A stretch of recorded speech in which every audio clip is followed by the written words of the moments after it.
देखिए, इस राज्य के जो हम लोग मूल निवासी हैं, हमारे अस्तित्व को खत्म करने की साजिश हो रही है।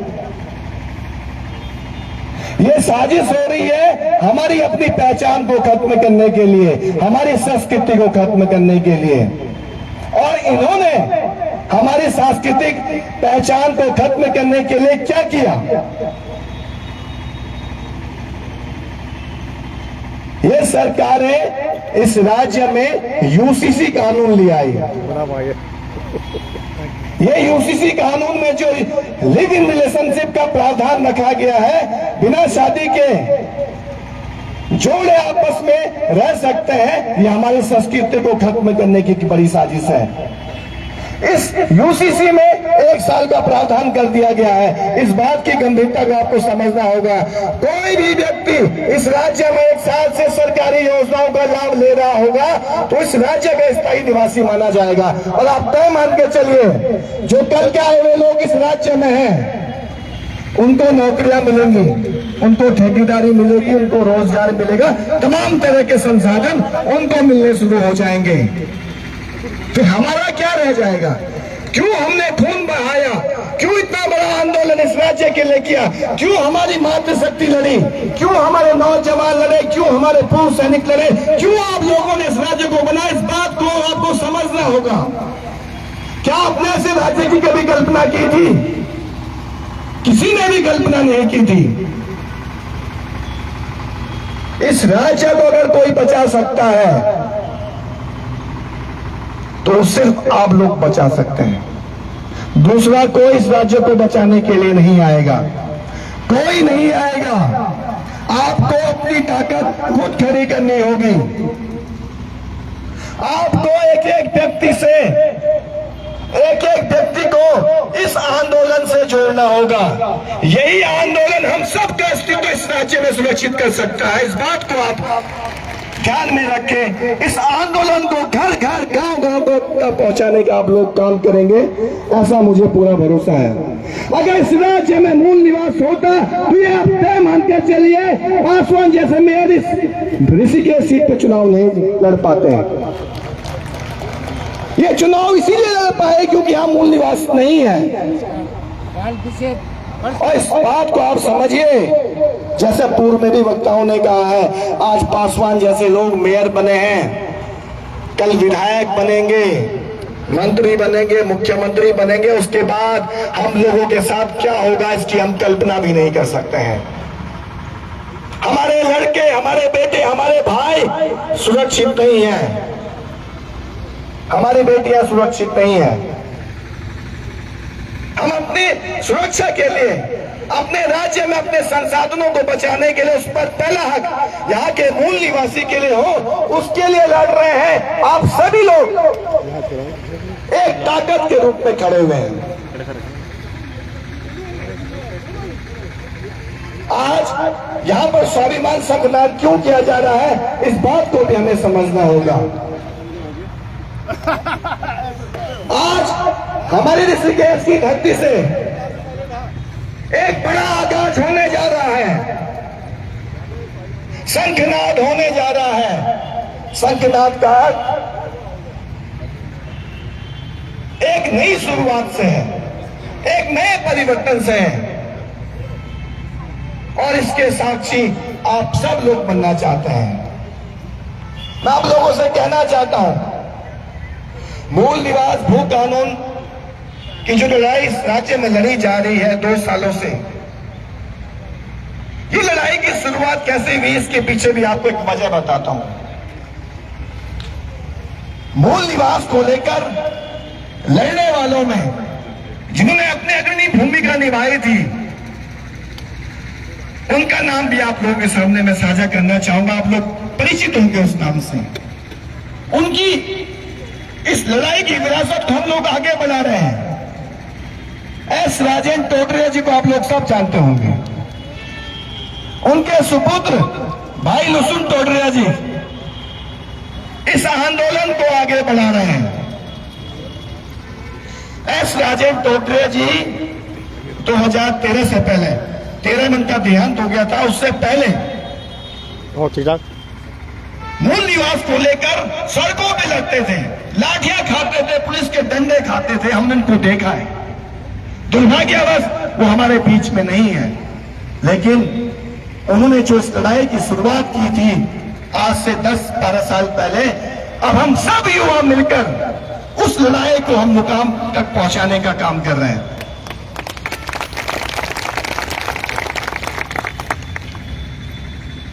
मैं आप लोगों से एक बात कहना चाहता हूं। पिछले 2 सालों से हम लोग इस राज्य में मूल निवास स्वाभिमान महारैलियां कर रहे हैं। आप लोग देहरादून आए, आप लोग ऋषिकेश में आए, आप लोग हरिद्वार में आए, आप लोग कोटद्वार में आए, आप लोग श्रीनगर में आए, आप लोग गैरसैंण में आए, आप लोग वहां पहुंचे जहां पर मूल निवास स्वाभिमान महारैली हुई। आप सब जगह पहुंचे। पिछले दिनों मैं इसी मुद्दे को लेकर शहीद स्मारक पर भूख हड़ताल पर बैठा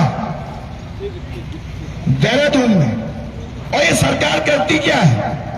जब मैं वहां पर भूख हड़ताल पर बैठा, मुझे शहीद स्मारक से घसीट कर एकता विहार में पटका गया, मुझे बैठने नहीं दिया गया।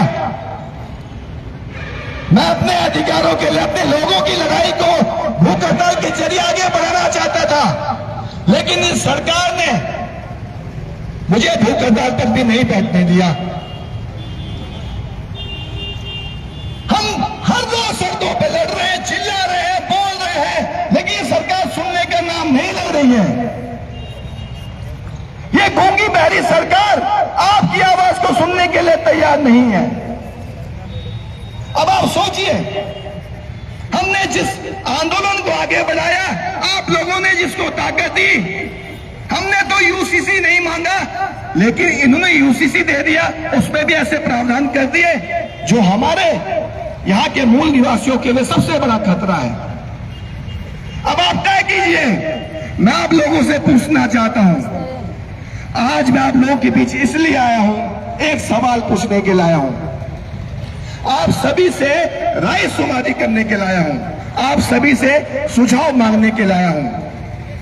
क्या हमें इस सरकार से इसी तरह गिड़गिड़ाना चाहिए कि हमें मूल निवास दो, भू कानून दो, हमें रोजगार दो, हमें नौकरियां दो, हमारे लोगों का भविष्य सुरक्षित करो, ऐसा करना चाहिए?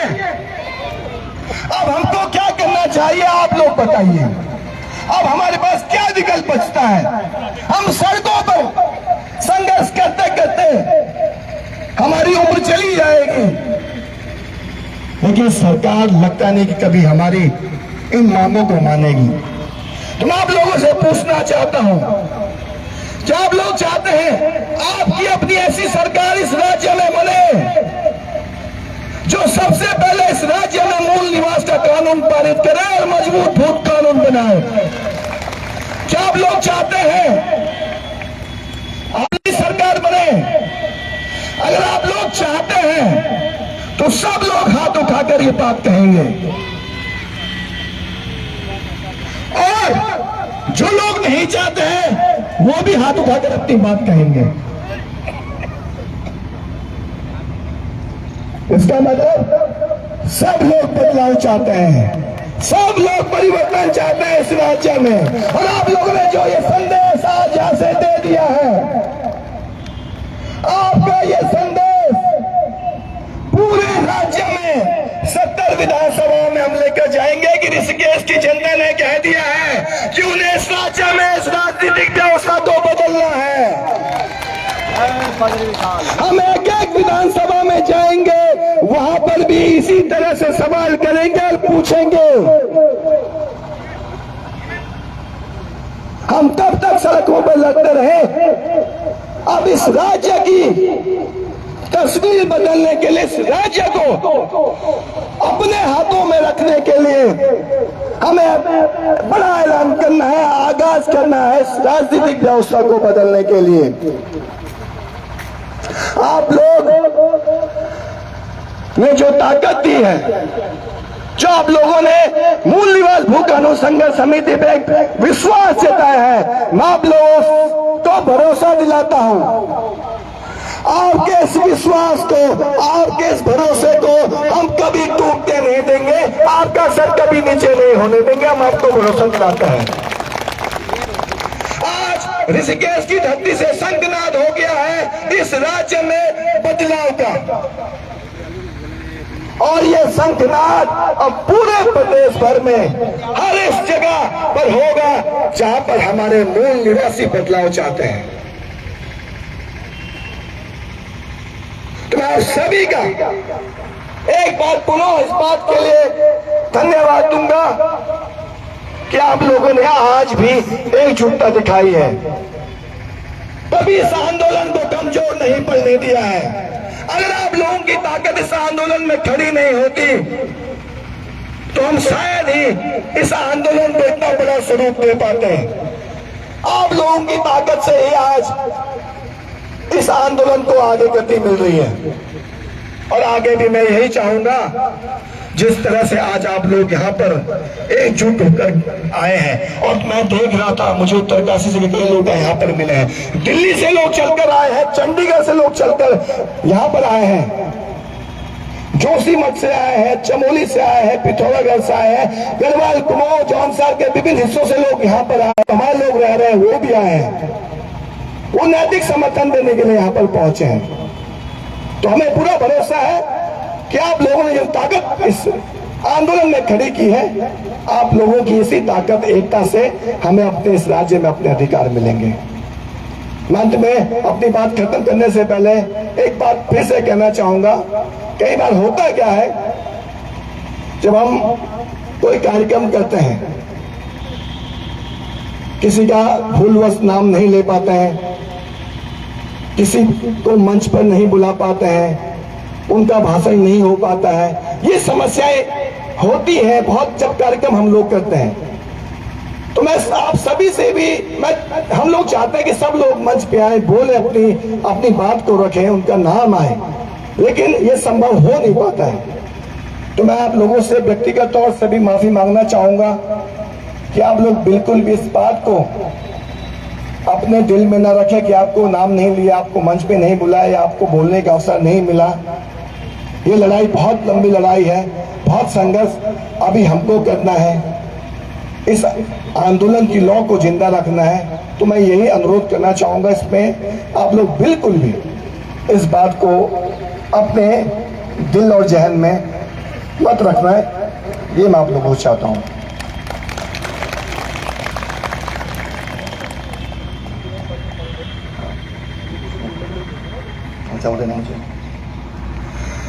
आज हमने एक नंबर भी जारी किया है, और हम जल्द मूल निवास भू कानून संघर्ष समिति का विस्तार कर रहे हैं। पूरे प्रदेश भर में इस संघर्ष समिति से हम लोगों को जोड़ रहे हैं, और हजारों लोग जुड़ना चाहते हैं, कह रहे हैं हम कहाँ जुड़े, किस तरह से जुड़े। तो हम जल्द ही सदस्यता अभियान भी चलाएंगे। एक नंबर जो अभी पहले हमारे चौहान जी ने जिस नंबर के बारे में आपको बताया, एक बार फिर से मैं आप लोगों को बताना चाहूंगा। अगर आपके पास, आप लोग इस नंबर को सेव कर सकते हैं। जिस भी भाई ने नंबर ये सेव नहीं किया, जिन्होंने भी सेव नहीं किया, 84455878857 84455878857 ये नंबर है। आप इसमें अपना नाम, पता भेजें, हम आपको अपनी टीम से कनेक्ट करवाएंगे। आप सबको संघर्ष समिति का हम सदस्य बनाएंगे, और ये जो अभियान शुरू हुआ है, इसको हम पूरे प्रदेश भर में ले जा रहे हैं। एक एक व्यक्ति को इस समिति से हम आगे जोड़ने का काम करेंगे। तो पुनः आप सभी का, जितने भी लोग यहाँ पर आए, आपने हमें आशीर्वाद दिया, हम आपके आभारी हैं। और मास्टर जी के बारे में भी कुछ कहना चाहूंगा। मास्टर जी ने ऐतिहासिक चुनाव लड़ा है। आप इस बात को देखिए, देश आजादी के बाद और उत्तराखंड राज्य निर्माण के बाद ऐसा चुनाव शायद किसी ने लड़ा हो जैसे मास्टर जी ने लड़ा। और कैसे लड़ पाए मास्टर जी? मास्टर जी के पास तो कुछ था ही नहीं, ना उनके पास पैसे थे, ना संसाधन था। यहाँ तक कि जब अपना नामांकन पत्र दाखिल कर रहे थे, जो उसकी फीस होती है, उसके लिए भी मास्टर जी के जेब में पैसे नहीं थे। देखिए आप लोगों ने कितनी बड़ी ताकत दी, पैसा दिया, अपना समय दिया, अपनी ऊर्जा दी, दिन रात अपना पसीना बहाया। मैं तो देख रहा था अपनी मातृशक्ति को, अपने युवाओं को, आप सब लोगों को, हमारे पूर्व सैनिकों को, आप दिन रात ऐसा चुनाव आपने लड़ा कि आप खुद चुनाव लड़ रहे हैं, मास्टर जी नहीं लड़ रहे। आप सब मास्टर की भूमिका में थे। ये अपने आप में आपने बहुत बड़ी मिसाल कायम की। इसके लिए मैं आप सभी को बहुत बहुत बधाई और शुभकामनाएं दूंगा। और एक बात कहूंगा, ये चुनाव हम हारे नहीं हैं। आप इस बात को दिल में मत रखिए कि चुनाव हम हारे नहीं हैं। चुनाव हमें हराया गया है और इसका बदला हम जरूर लेंगे। बदला लेंगे 27। इसका बदला आने वाले एक एक चुनाव में हम सब मिलकर देंगे, ये तय मानकर चलिए। जय परशुराम। बहुत सारे लोग कह रहे थे कि आप लोग कोर्ट नहीं गए, हमें फोन आ रहे हैं आप लोग कोर्ट क्यों नहीं जा रहे हैं इस मुद्दे पे, क्योंकि चुनाव में धांधली हुई है। हम आप लोगों से कहना चाहते हैं, हम अभी एविडेंस जुटा रहे हैं, हम तथ्य जुटा रहे हैं और हम इस मसले पर, इस मुद्दे पर हाई कोर्ट में PIL जरूर दाखिल करेंगे, जनहित याचिका हम लोग दाखिल करेंगे। आप लोग इस तरह से मत सोचिए कि इसमें अब हम लोग कानूनी प्रक्रिया नहीं अपना रहे हैं। हम इसमें करेंगे, एविडेंस जैसे जुट जाते हैं सारे सबूतों के साथ हम कोर्ट में जाएंगे और कोर्ट में बताएंगे कि इस चुनाव को किस तरह से मैनेज किया गया, कैसे मास्टर जी को हराया गया है। ये बात भी एक रह गई थी, कई लोगों के सवाल थे, तो मैंने आप लोगों के सामने बात भी रख दी है। और आने वाले समय में हम सब लोग मिलकर इसी ताकत के साथ, इसी एकजुटता के साथ इस आंदोलन को आगे बढ़ाएंगे और अपने उत्तराखंड का जो सपना था, हमारे शहीदों ने देखा था, उस सपने को हम सब लोग साकार करेंगे। तो बहुत बहुत धन्यवाद। जय भारत, जय हिंद, जय उत्तराखंड। धन्यवाद मोहित डिमरी जी। मैं इस समय एक जो हमारे मुद्दों पे लगातार एक नई युवा जो पीढ़ी आई है टीम गढ़ कुमाऊं की, वो लगातार भूकान उन्मूलन निवास के मुद्दों पे सोशल मीडिया पे भी संघर्ष कर रही है और सड़कों पे भी संघर्ष कर रही है। और एक नई जो पौध है नमस्कार वो आई है जो उत्तराखंड के ज्वलंत मुद्दे समझा रही है और जो नई जनरेशन को भी, जो आने वाली पीढ़ी है उनको भी समझा रही है कि उत्तराखंड के ज्वलंत मुद्दे क्या है। मैं उन टीम गढ़ कुमाऊं को मंच पे बुलाना चाहूंगा और जो अंकुश भाई है और आयुष भाई है उनको माल्यार्पण करने के लिए मैं चाहता हूं कि वो मंच पे आए। और एक जो हम कह रहे हैं कि ये जो मशाल है, ये मशाल आगे चलते रहनी चाहिए, क्योंकि हम भी, मुझे भी घर में ये था कि पिताजी माताजी से एक मशाल मिली थी कि राज्य आंदोलन के लिए वो लड़े और राज्य बचाने के लिए हमें लड़ना पड़ रहा है। और यही मशाल आगे भी इन युवाओं के हाथ में है कि किस तरह से राज्य के ज्वलंत मुद्दों को आगे ले जाते हैं और उनके लिए किस तरह से हल होने का कार्य करते हैं। अब मैं उन पर पूरी टीम है टीम गढ़ कुमाऊं की, उनको बुलाना चाहूंगा। अरे छोरो, आप लोगों से कुछ बात कहना चाहता हूँ। घर में शेयर करा बोलो। बहुत सारे सवाल ऋषिकेश में उठ रहे हैं, उसका भी मैं आप लोगों से एक बात कहना चाहता हूँ। कई लोगों के अंदर विचार चल रहा है, लोगों की सोच है, क्या मोहित डिमरी ऋषिकेश विधानसभा से चुनाव लड़ने जा रहे हैं। बहुत सारे लोग पूछ रहे हैं, कह रहे हैं आपके अंदर ये सोच है कि आप चुनाव लड़ोगे 27 में। मैं आप लोगों से कहना चाहता हूँ, इस हमारे ऋषिकेश का, यहाँ का रहने वाला व्यक्ति जिसको भी आप चाहेंगे वो विधानसभा चुनाव 2027 में लड़ेगा। मेरी कोई दावेदारी नहीं है, मैं सिर्फ उस व्यक्ति के साथ कंधे से कंधा मिलाकर खड़ा रहूंगा, ये मैं आप लोगों से वादा करता हूँ। बहुत बहुत धन्यवाद। धन्यवाद। अच्छा, माल्यार्पण करेंगे गढ़ कुमाऊं के हमारे दोनों बालकों को। मैं हमारे बीच में कैलाश लखेड़ा जी और सुनील चौहान जी, सुरेश नेगी जी, यशवंत कुमार जी पहुंचे, उनका भी हार्दिक स्वागत है। कीर्ति नगर से प्रभारी रिया राणा जी मूल निवास संघर्ष समिति पहुंचे, उनका भी हार्दिक स्वागत है। मेरे भाई मानवेंद्र कंडारी जी और संदीप कुरियाल जी भी यहाँ पहुंचे, उनका भी हार्दिक स्वागत है। अब मैं आगे के वक्ता के रूप में संजय सिरसाल जी से अनुरोध करूंगा सूक्ष्म शब्दों में अपने विचार रखेंगे, क्योंकि इसके बाद मास्टर जी का यहाँ पे उद्बोधन होना है और उसके बाद बाकायदा शंख ध्वनि से यहाँ पे जो हमारे सिंध महाराजा उपासक है भाई सतीश रावत जी, उनके द्वारा मोहित डिमरी जी के द्वारा ध्वनि से यहाँ पे शंखनाद की शुरुआत होगी। जो पूरे उत्तराखंड में शंखनाद कार्यक्रम हमारा चलेगा उसका उद्बोधन यहाँ शंख ध्वनि से होगा। मैं संजय सिरसाल जी से अनुरोध करूंगा सूक्ष्म शब्दों में बात रखेंगे।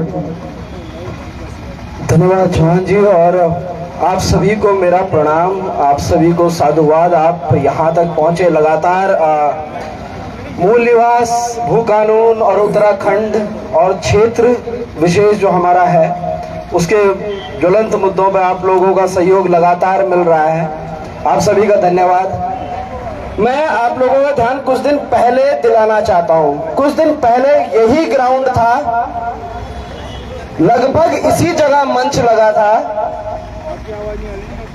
और लगभग इसी जगह लगे मंच के ऊपर एक अदने से लोक कलाकार की बेहुदा हरकत पे उत्तराखंड के एक माननीय तथाकथित माननीय कैबिनेट मिनिस्टर पैर छूकर माफी मांग रहे थे। मेरा सिर्फ आप लोगों से आज एक सवाल है, इसी उत्तराखंड राज्य की पुलिस असंवैधानिक तरीके से हमारे दो भाइयों को गुड़गांव से गुंडे मवालियों की तरह उठा करके लेकर आती है और उत्तराखंड में उनके ऊपर मुकदमा दर्ज होता है। हालांकि माननीय न्यायालय का धन्यवाद, उन्होंने उनको बाइज्जत बरी किया। मेरा सवाल ये है कि इन दोनों भाइयों से माफी मांगने कैबिनेट मिनिस्टर साहब आएंगे, डीजीपी साहब आएंगे या प्रदेश के मुख्यमंत्री साहब आने वाले हैं? कौन मांगेगा इनसे माफी? किसकी हिम्मत इतनी बढ़ गई इस प्रदेश के अंदर कि हमारे युवाओं को उनकी आवाज उठाने पर, संवैधानिक तरीके से आवाज उठाने पर उनको घुटनों पर लाने की कोशिश करोगे आप लोग? अरे भाई, ये भूल क्यों जाते हो कि ये कौम पहाड़ी है? हमारे घुटने टिकेंगे भी तो ऊपर चढ़ने के लिए टिकेंगे। कारगिल की पहाड़ियां गवाह है, जब हमारे सेना के जवान रेंगते हुए चढ़ते हैं ऊपर। तुमने गलतफहमी पाल कैसे ली और तुम्हें गलतफहमी हो कैसे जाती है? कभी ये हरकत तुम सुरेंद्र नेगी के साथ करते हो, कभी ये हरकत तुम मेरे साथ करते हो, कभी ये हरकत बॉबी पवार के साथ होती है, कभी मोहित के साथ होती है और आज इन बच्चों के साथ हो रही।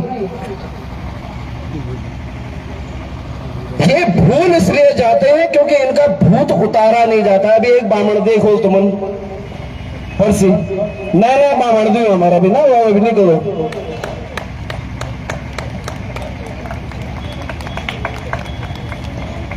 यूं का पितर पुरण पोलन हर चौराहा पर।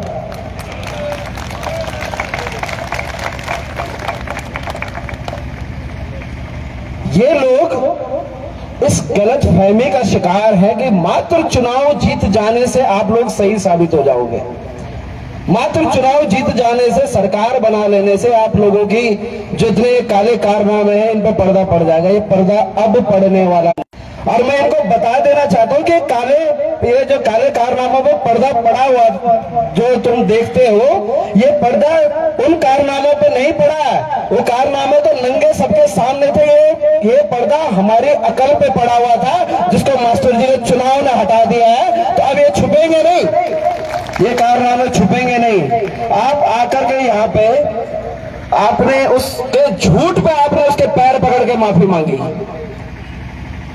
अगर वो झूठा नहीं था तो उस आदमी के खिलाफ मुकदमा इस प्रदेश के अंदर दर्ज क्यों नहीं हुआ जिस आदमी ने मंगलेश ढलवाल को धमकी देने का काम किया था? क्या इस प्रदेश के दो कैबिनेट मिनिस्टर एक स्टेज से आकर के ये बोलेंगे कि हम इस प्रदेश में पुलिस के माध्यम से किसी के ऊपर मुकदमा दर्ज नहीं करवा पा रहे क्योंकि उस व्यक्ति ने किसी एक लोक कलाकार को धमकी दी है? क्या हमारे मिनिस्टर ये बोलेंगे कि हम आपके पैर पकड़ते, पैर छूते, माफी मांगते हैं? अरे तुम्हारे जेब से फोन निकलता है, फोन डीजीपी को जाता है, उठा के लेके आओ उसको जिसने धमकी दी है। लेकिन ये नौटंकियां सिर्फ आपकी आपकी ये नौटंकियां सिर्फ लोगों का मन बहलाने के लिए था, और ये नौटंकियां अब खैर खुशकिस्मत है ऋषिकेश की जनता की, ये नौटंकियां और लंबे समय तक फिलहाल देखने को मिलती रहेंगी आप लोगों को। लेकिन मेरी आप लोगों से गुजारिश है, ये जो पर्दा उठा ना आपकी अकल पे से, आंखों पे से, इसको दोबारा मत पड़ने दीजिएगा।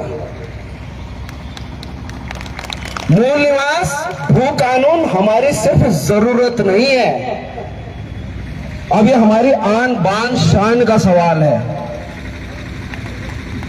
इस प्रदेश की जरूरत भी नहीं रही होगी कुछ लोगों को, लेकिन जब ये हमारी अस्मिता पे बात आई, जब बात आई कि हम लोगों को इस तरह दरकिनार कर दिया जाएगा, तो 42 शहादतें हुई, लेकिन हमने प्रदेश लिया।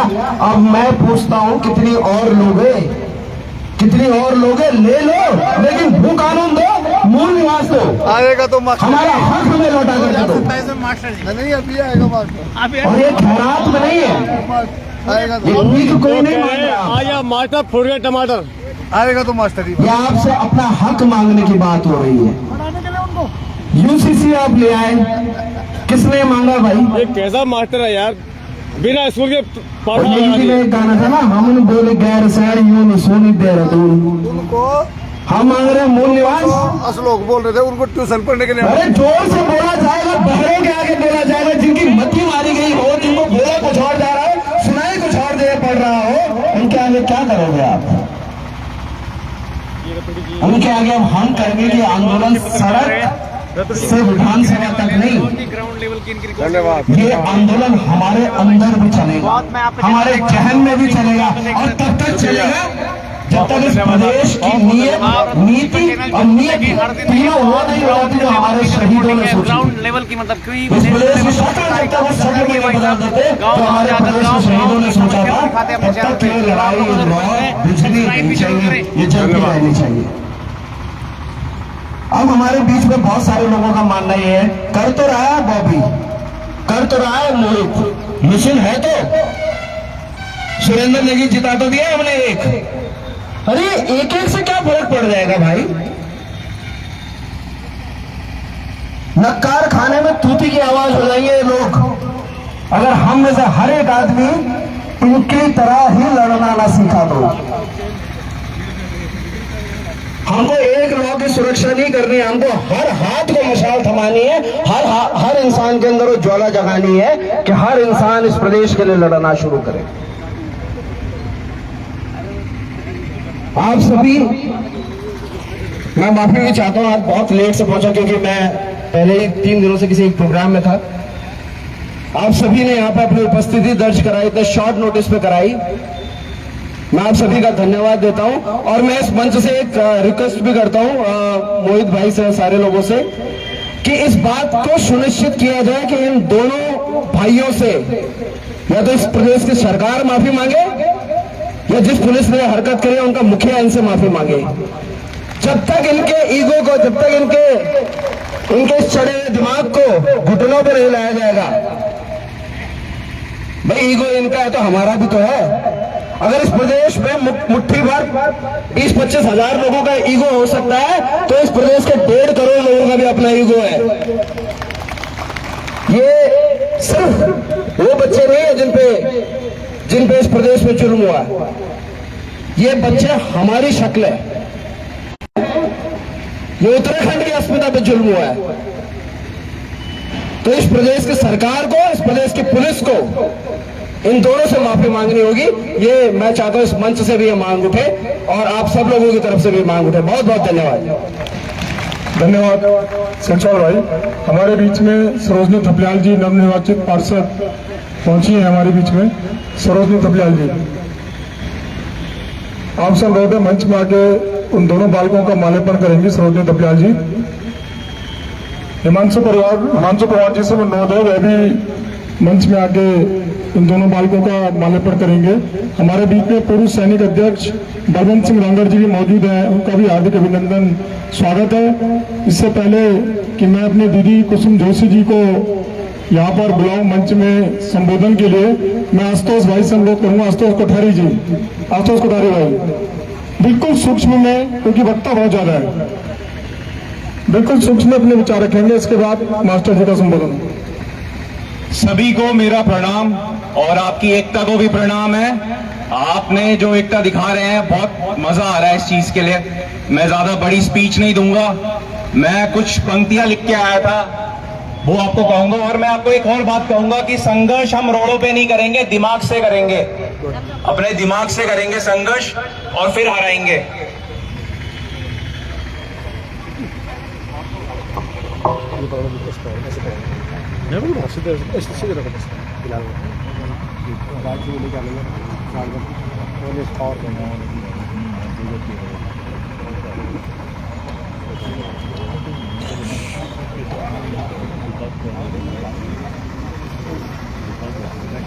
सुनो उत्तराखंड की धरती रो रही है, जंगल नदियां दूषित हो रही है, अब और ना सहेंगे हम अत्याचार। उठो जागो उत्तराखंड के लाल, हो जाओ तुम सब तैयार, कतरा कतरा खून भी देंगे।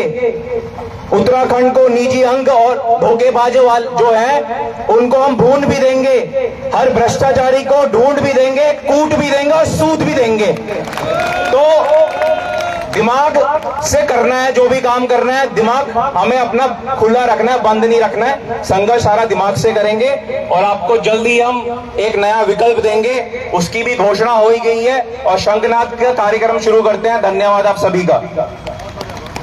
धन्यवाद। मैं अनुरोध कर रहा हूं भाई हिमांशु कुमार जी से 1 मिनट में अपनी बात रखेंगे। सभी को मेरा प्रणाम और नमस्कार। जय उत्तराखंड। मैं बहुत कम शब्दों में अपनी बात को कहूंगा। शायद हमें नहीं पता कि हमें यह उत्तराखंड कैसे मिला, लेकिन मेरे सामने जो लोग बैठे हैं इसमें से अधिकतर लोगों को पता है कि उत्तराखंड कैसे मिला। हमने सिर्फ सुना है, आपने देखा है। और मैं आपको वो बात बताना चाहता हूं, जो बलात्कार हमारी महिलाओं के साथ उत्तराखंड की लड़ाई में जब रामपुर तिराहे पर हुआ था, तो उसका कर्जा कौन चुकाएगा? उसका कर्जा कौन चुकाएगा? उसका कर्जा हम चुकाएंगे। और जो माओ के साथ बलात्कार हुआ, जिन्होंने अपनी शहादत दी, उनका कर्जा हम चुकाएंगे। क्योंकि जो नेता है, ये भ्रष्टाचारी नेता, इन्होंने उत्तराखंड की धरती को अपनी रोटी सेकने के लिए बना दिया है। यहाँ पर अपने बच्चों के लिए रोटी सेक रहे हैं, उनको नौकरी लगा रहे हैं, अपने रिश्तेदारों को नौकरी लगा रहे हैं, अपने जानने वालों को नौकरी लगा रहे हैं। लेकिन जो उनका कार्यकर्ता, जो उनका झंडा उठाकर चलता है, उसके बच्चे के बारे में कौन सोचता है? हमें अपने बारे में खुद सोचना होगा, हमें अपने लिए खुद करना होगा। और लड़ाई भी रोड पर सिर्फ एक हद तक होती है, एक हद तक लड़ाई होती है। असली लड़ाई तब होगी जब हमारे लोग वो विधानसभा के अंदर जाएंगे और वहां से हम लोगों की बात करेंगे और हम लोगों के लिए लड़ने की बात करेंगे, हमारे अधिकारों की बात करेंगे। हमने मूल निवास मांगा, इन्होंने यूसीसी में बना दिया। हमें क्या यूसीसी की जरूरत थी? या 1.5 करोड़ की जनसंख्या में 1.5 करोड़ की आबादी हमारे उत्तराखंड में, क्या किसी ने भी यूसीसी मांगा? अभी हमारे साथ एक वक्ता थे, उन्होंने सही बोला कि आपने सब कुछ गुजरात मॉडल आप हर जगह लेके जा रहे हो, तो आपने गुजरात में क्यों नहीं करा सबसे पहले? ये हमें उत्तराखंड सिविल कोड चाहिए, हमें मूल जो हमारा जन्मसिद्ध अधिकार है। आप सबने बाला साहेब ठाकरे के बारे में सुना होगा। अगर उसने मराठी की बात करी तो उसने कोई गलत बात करी? अगर हम पहाड़ की बात करें तो क्या हम कोई गलत बात कर रहे हैं? हम क्या किसी के हक छीनने की बात कर रहे हैं या हम अपना हक मांग रहे हैं? ये हम सबको समझने की जरूरत है। और युवाओं से खासकर मेरी एक अपील है, जो युवा भाई हैं, अपने अंदर आग लाओ, अपने अंदर के इस जज्बात को बाहर लेके आओ, क्योंकि ये उत्तराखंड अब हमारे कंधों की जिम्मेदारी है। और हमें अपने बारे में नहीं सोचना है, सामूहिक सोचना है, व्यक्ति विशेष बनकर नहीं सोचना है, पूरे समाज के बारे में सोचना है, पूरे समाज को एक साथ लेकर चलना है, एकजुट होकर, एकजुट होकर। और मुझे पूरा यकीन है ये आज जो भीड़ है, एक दिन ये कई किलोमीटर की भीड़ होगी जो पूरा समर्थन देगी। धन्यवाद। जय हिंद, जय भारत, जय उत्तराखंड। धन्यवाद हिमांशु भाई। मैं अनुरोध करूंगा अपनी दीदी कुसुम जोशी जी से कि वह भी अपने विचार यहाँ पे रखेंगी। नशा मुक्ति अभियान पूरे प्रदेश में जिनके द्वारा चलाया जाता है और सामाजिक कार्यों में बढ़ चढ़कर भागीदारी दीदी और उनके साथियों के साथ करते हैं। हमने उनके कई फेसबुक पे, यूट्यूब में वीडियोस भी देखे हैं और इस चुनाव में भी उन्होंने बढ़ चढ़कर भागीदारी करी थी। हमारी दीदी कुसुम जोशी जी, बहुत बहुत धन्यवाद बुला। सम्मानित मेरी मातृशक्ति, युवा शक्ति, बुजुर्ग शक्ति और जो हमारा अभय बंद यम बैठे जन, मैं सब होते प्रणाम कर दूँ। छोटे होते साधुवाद, बड़े होते प्रणाम। और हमारा जो जन जन तक हमारी आवाज पहुंचाने हमारे पत्रकार बंधु, आपको बहुत बहुत धन्यवाद।